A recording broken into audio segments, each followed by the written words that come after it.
అందరికీ నమస్కారం. నా పేరు సంజన. నేను బ్రిలియంట్ మోడల్ హై స్కూల్ ధర్మారంలో 6వ తరగతి చదువుతున్నాను. బ్రిలియంట్ విద్యా సంస్థ చైర్మన్ సార్ గారు శ్రీ సిరిపురం సత్యనారాయణ సార్ గారికి రైతులకు జాతీయ రైతు దినోత్సవ శుభాకాంక్షలు.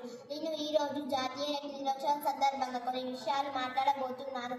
మనం ఈ జాతీయ రైతు దినోత్సవాన్ని డిసెంబర్ 23న ఎందుకు జరుపుకుంటామో మీకు తెలుసా?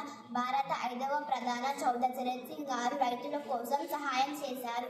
1978లో చౌదరి చరణ్ సింగ్ గారు రైతుల కోసం కిసాన్ ట్రస్ట్ పెట్టి అనేక సేవలు చేశారు.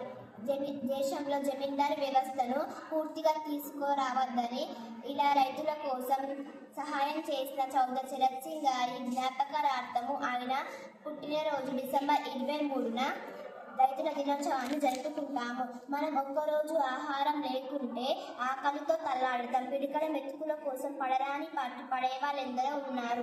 ఎవరే పని చేసినా కడుపు నింపుకోవడానికే కదా. మరి మన కడుపు నింపుకోవడానికి రైతులు ఎండనక వాననక రేపగలు చెమట వచ్చి మనం తినే అన్నం, కూరగాయలు, పండ్లు అన్ని రైతుల కృషి ఫలితం. కాబట్టి రైతే దేశానికి వెన్నెముక. అతడు అలిగితే మనకు లేదు అన్నం. కోటి విద్యలు కూటు కొరకు అన్నారు. జై జవాన్ జై కిసాన్ అన్నారు లాల్ బహదూర్ శాస్త్రి గారు. ప్రపంచంలో మట్టిని మట్టిలానే చూస్తారు, కానీ ఒక రైతు మాత్రమే బంగారంగా చూస్తారు. రైతు 10 వేలు మట్టిలోకి వెళ్తేనే మన 10 వేలు నోట్లోకి వెళ్తాయి. రైతే రాజు అనడం మానేసి రైతు దేవో భవ అనాలి. కనిపించే దేవుడే రైతు.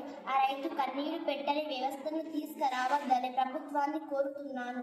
నాకు ఈ అవకాశం ఇచ్చినటువంటి మా బ్రిలియంట్ మోడల్ విద్యా సంస్థ చైర్మన్ సార్ గారు శ్రీ సిరిపురం సత్యనారాయణ సార్ గారికి నా యొక్క ధన్యవాదాలు.